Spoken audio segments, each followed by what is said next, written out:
तो hello everyone, कैसे हो आप लोग। बहुत दिनों बाद वीडियो बना रहा हूँ। तो एक्चुअली ऐसा था कि मेरे सेकेंड ईयर के पेपर आने वाले थे और मेरी तैयारी उतनी मेरे हिसाब से अच्छी नहीं चल रही थी। तो मैंने सोचा कि चलो इन सब से कट करते हैं, बाद में आएंगे वापस, है ना। तो आज की इस वीडियो में मैं आपको सेकेंड ईयर की बुक्स जो मैंने पढ़ी थी और जो पढ़नी चाहिए वो मैं बताने वाला हूँ। और अभी मेरे सेकेंड ईयर के एग्जाम्स 11 अक्टूबर को ख़त्म हुए थे और अभी मेरा रिजल्ट नहीं आया है। रिजल्ट आएगा तो आपको ज़रूर बताऊंगा, सब्र करो बस। ठीक है। तो ऑफिशियली अभी मैं थर्ड ईयर में तो नहीं आया हूँ, लेकिन फिर भी देखो, सेकेंड ईयर में ये तो पता चल गया होगा तुम्हें कि टोटल 3 सब्जेक्ट है तुम्हारे, जस्ट लाइक फर्स्ट ईयर। तुम्हारा पैथोलॉजी, फार्मेकोलॉजी एंड माइक्रोबायोलॉजी, है ना। तो सबसे पहले मैं बताता हूँ कि तुम्हें कौन सी बुक्स पढ़नी चाहिए। उसके बाद मैं बताऊंगा कि तुम्हें कौन से लेक्चर्स देखना चाहिए और कहाँ से देखना चाहिए। तुम्हें मैरो प्रेपलेटर वगैरह लेना है कि नहीं, और नहीं लेना तो कहाँ से पढ़ना है और किन के लेक्चर्स देखना है। ठीक है। तो स्टार्ट करते हैं अपन बुक से। तो सबसे पहले आते हैं पैथोलॉजी में। तो पैथोलॉजी में जो बुक है उसका कोई अल्टरनेटिव नहीं है, कंपलसरी वो बुक पढ़ना। और it is compulsory to buy. ऐसा नहीं है कि तुमने सीनियर से बोरो कर लिया है। That is none other than Robbins. Sorry, Robbins. इतनी भारी भी नहीं जितनी स्पीड से मैंने उठाई और चेहरे में लग गई। Robbins, this is volume 1, sorry this is volume 2, and this is volume 1, and this is 10th edition, है ना। शायद 11th एडिशन भी आ गई है, तो उसको देख लेना तुम अपने हिसाब से। लेकिन इस बुक का कोई भी अल्टरनेटिव नहीं है। सीरियस बातें करते हैं, इस बुक का कोई भी अल्टरनेटिव नहीं है। ये बुक कंपलसरी है अगर तुम्हें अपने कंसेप्ट को स्ट्रॉन्ग करना है। फाइनल ईयर में जो मेडिसिन सब्जेक्ट है उसके लिए अगर तुम्हें अभी से कंसेप्ट स्ट्रॉन्ग करना है तो पैथोलॉजी में रॉबिन्स पढ़ना कंपलसरी है। तुम एग्जाम पास करने के लिए लास्ट में अगर रिवीजन करने के लिए उतना टाइम नहीं मिलता है तो इसी का एक दूसरी जो एक बुक बनाई गई है, मतलब थोड़ा सा एक्चुअली क्या है, तुम्हें ये तो पता ही होगा, तुम कोई ना कोई आगे स्टैंडर्ड बुक पढ़े होगे तो, कि उसमें बहुत सारी चीज़ें अनइम्पोर्टेंट होती हैं। मतलब उतना मतलब वो जो होता है ना कि अपन को पॉइंट्स चाहिए होते हैं एग्जाम में लिखने के लिए, वो नहीं मिल पाते हैं, तो उसके लिए अपन लास्ट में दूसरी बुक उठाते हैं। तुम उठा सकते हो, नाम है उसका वो रामदास नायक। तो उठा सकते हो तुम, पूरा रॉबिन्स का वो रेप्लिका ही है, पूरे रॉबिन्स की उसमें टेक्स्ट है। तो उठा सकते हो, लेकिन पहले रॉबिन्स पढ़ना है, उसके बाद उसे उठाना है यूनिवर्सिटी पेपर के लिए, है ना। तो ये पढ़ना है भाई रॉबिन्स। दूसरा अपन आते हैं फार्मा में। फार्मा में तुम्हारा केडी त्रिपाठी है। केडी त्रिपाठी भी है। देखो, इंडिया में स्टैंडर्ड बुक ये चलती है, और भी बहुत सारे इंडियन ऑथर की आती है। तुम्हारी शर्मा शर्मा काफ़ी अच्छी बुक है, वो भी मैंने नहीं रीड करी, मैंने केडी त्रिपाठी पढ़ी है। मैं रॉबिन्स को बता देता हूँ, मैंने रॉबिन्स कितनी पढ़ी थी। मैंने रॉबिन्स 70-80% पढ़ी थी। मैं कंप्लीट नहीं कर पाया था क्योंकि थोड़ा मैंने लेट स्टार्ट किया था। क्योंकि देखो, तुम्हारे क्लास में भी ऐसा होगा कि बहुत सारे लोग तुम्हारा फार्मा से स्टार्ट करेंगे और एंड तक फार्मा पढ़ेंगे। मैं भी वही फार्मा से स्टार्ट किया, रॉबिन्स मैंने लेट उठाई, तो वही मेरा कंप्लीट नहीं हो पाया। तो इसलिए मैं कह रहा हूँ अभी से स्टार्ट करना रॉबिन्स, डेली रीड करना। डेली नहीं भी रीड करो, मतलब 2 दिन में रीड कर लेना, कंप्लीट हो जाएगा आसानी से। और बहुत अच्छी बुक है, मतलब पूरे एमबीबीएस में जिस स्टैंडर्ड बुक को लोग कंप्लीट आसानी से कर पाते हैं वो है रॉबिन्स, और कंप्लीट करनी भी चाहिए, वो है। ठीक है। और फार्मा में तुम्हारे ये जो केडी त्रिपाठी, ये मैंने यार 50-60% मान लो पढ़ी थी। और ये तुम्हारे ऊपर है पढ़नी है कि नहीं। अगर मैं बोलूँ कि रॉबिन्स को मैं 100% अगर मैं देता हूँ कि कंपलसरी है, तो इसको मैं बोलूँगा कि 60-70% मान लो, पढ़ सकते हो तुम, तुम्हारी चॉइस के ऊपर है। बस थोड़ा ये है कि फार्मा में वैसे भी अपन बहुत सारे न्यू ड्रग से मतलब एक्सपोजर में आते हैं, उसके नाम से पहली बार हम लोग सुनते हैं, तो उनको रटने में ही बहुत ज़्यादा टाइम लग जाता है। और अगर हम फार्मा में किसी बुक को पढ़ते हैं तो उसमें और बहुत सारी ड्रग्स मिल जाती है, तो वैसे भी हम आलस फील करने लगते हैं। और इसमें देखो, थोड़ा जो टेक्स्ट है ना, थोड़ा इसका रिप्रेजेंटेशन मुझे अच्छा नहीं लगता। जब पहली बार इंसान पढ़ता है ना, तो थोड़ा बोरिंग लगती है बुक। और इसीलिए मैंने खरीद तो स्टार्टिंग में ही ली थी, लेकिन मैंने बहुत दिनों तक, वो कुछ महीनों तक नहीं छुई थी बुक, इसलिए मैं कंप्लीट इसको भी नहीं कर पाया। बाकी एक बार तुम अगर पढ़ने लग जाओगे ना, तो तुम you will be in love with this book. बहुत अच्छी बुक है ये, पढ़नी चाहिए, तुम्हारी चॉइस के ऊपर है। तीसरा अपन आते हैं माइक्रोबायोलॉजी में। तो माइक्रोबायोलॉजी में यार सिर्फ एक ही बुक फॉलो करते हैं, अपूर्व शास्त्री। ठीक है।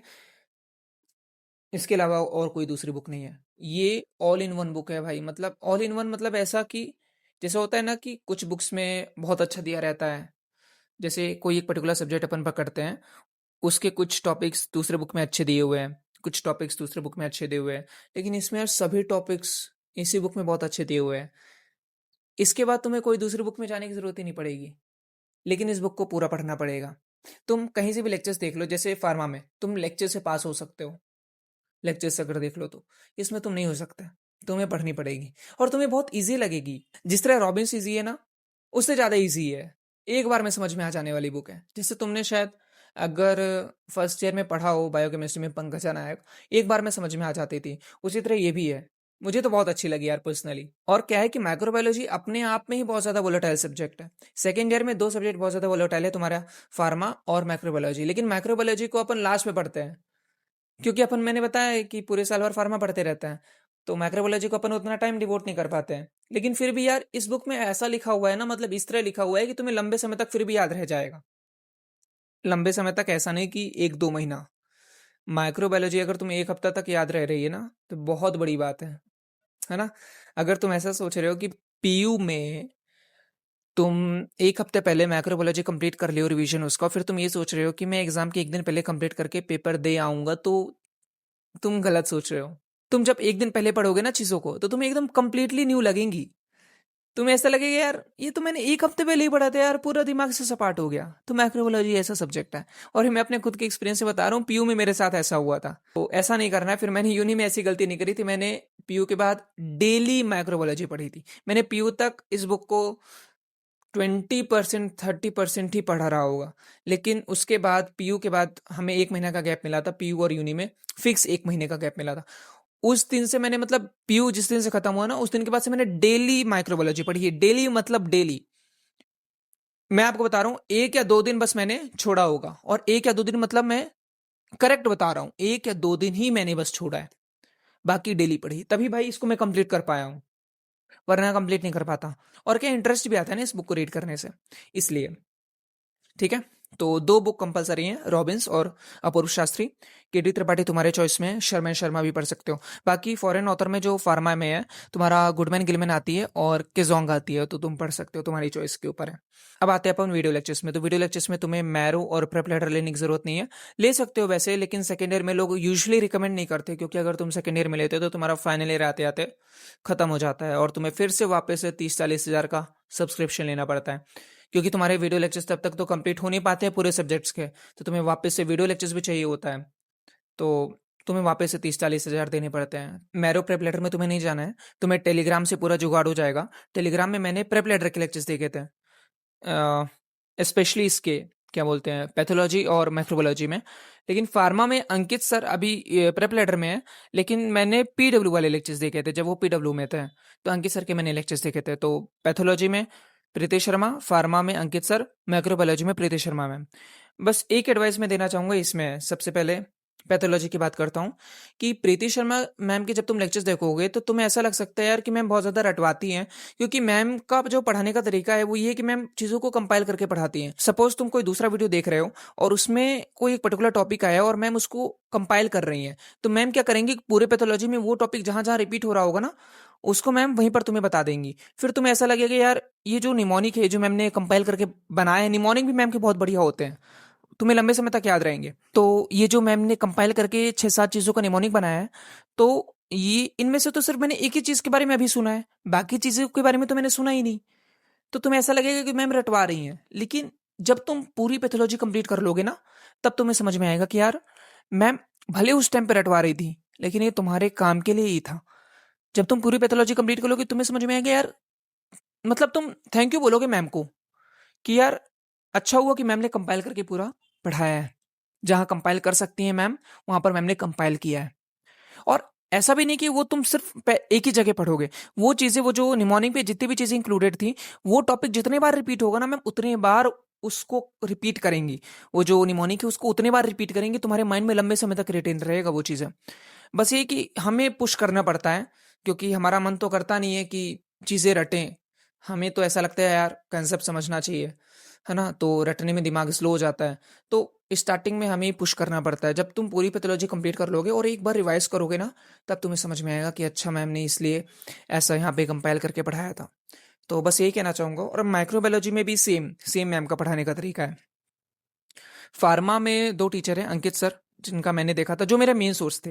वैसे मैंने जीआरजी सर का भी देखा था, वो मेरा सेकेंडरी सोर्स था। मतलब जो चीज़ें मुझे जीआरजी सर की अच्छी लगती थी वो मैं इसमें इनकॉर्पोरेट कर लेता था। तो बहुत सारे लोग जीआरजी सर का बस देखते हैं, लेकिन जीआरजी सर में ऐसा है, मतलब दोनों में प्रोस एंड कॉन्स है। अंकित सर के जो निमोनिक्स है ना वो बहुत अच्छी नहीं है, जीआरजी सर के निमोनिक्स बहुत अच्छे हैं। देखो, मैं पीजी पॉइंट ऑफ व्यू के लिए दोनों सफिशिएंट है, मोर देन सफिशिएंट है। लेकिन मैं यूनिवर्सिटी के लिए बात कर रहा हूँ, तो यूनिवर्सिटी के लिए आई प्रीफर अंकित सर, क्योंकि उसमें ऐसा है कि सर के नोट्स पूरे कंप्लीट है।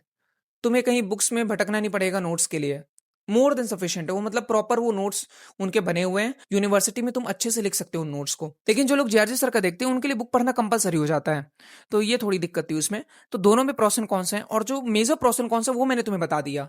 तो एक बार तुम ऐसा कर लेना कि तुम जीआरजी सर के एक दो लेक्चर्स ले लेना, एक दो लेक्चर्स इनके देख लेना तुम, अंकित सर के। उसके बाद डिसाइड कर लेना। बस मैं ये कहूंगा कि एक ही टीचर में स्टिक रहना। मैंने सेकंड ईयर में ना जीआरजी सर के भी देखे, अंकित सर के भी देखे। तो टोटल मैंने 4 लेक्चर्स देखे थे। 4 लेक्चर्स मतलब 4 टीचर्स के लेक्चर्स देखे थे। प्रीति शर्मा के 2, तुम्हारे माइक्रोबायोलॉजी एंड पैथोलॉजी के लिए, एंड तुम्हारा फार्मा में 2 हो गए। तो मुझे लेक्चर कंप्लीट करने में बहुत ज्यादा टाइम लग गया था। मैं पीयू के 5-6 दिन पहले तक कंप्लीट कर रहा था लेक्चर्स। तो ऐसा तुम्हें नहीं करना है। फार्मा में मैं मेन बहुत ज्यादा भटका हूँ। स्टार्टिंग में मैंने अंकित सर से स्टार्ट किया, फिर बीच में मैं जीआरजी सर में आ गया कुछ लोगों के कहने में, फिर मैं वापस से अंकित सर में आया। तो बहुत ज्यादा भटका, उसमें मेरा बहुत ज्यादा टाइम वेस्ट हुआ। ऐसा तुम्हें नहीं करना है, स्टार्टिंग से तुम्हें एक ही टीचर के ऊपर स्टिक रहना है। तो वो गलती बस नहीं करनी है, बाकी तो ठीक ही है ना? तो मैंने बुक्स बता दी, मैंने वीडियो लेक्चर्स बता दिए, मैंने सोर्स बता दिया। तो बस यही था इस वीडियो में। और बाकी जो नेक्स्ट वीडियो है, हो सकता है अगर मेरा रिजल्ट आ जाता है तो मैं उसके ऊपर बनाऊंगा। बाकी आप बता देना किसके ऊपर बनाना है। तो इस वीडियो में इतना रखते हैं। अगर वीडियो अच्छा लगा तो please give it a thumbs up और सब्सक्राइब भी कर देना। मिलते हैं नेक्स्ट वीडियो में, तब तक के लिए टाटा बाय बाय।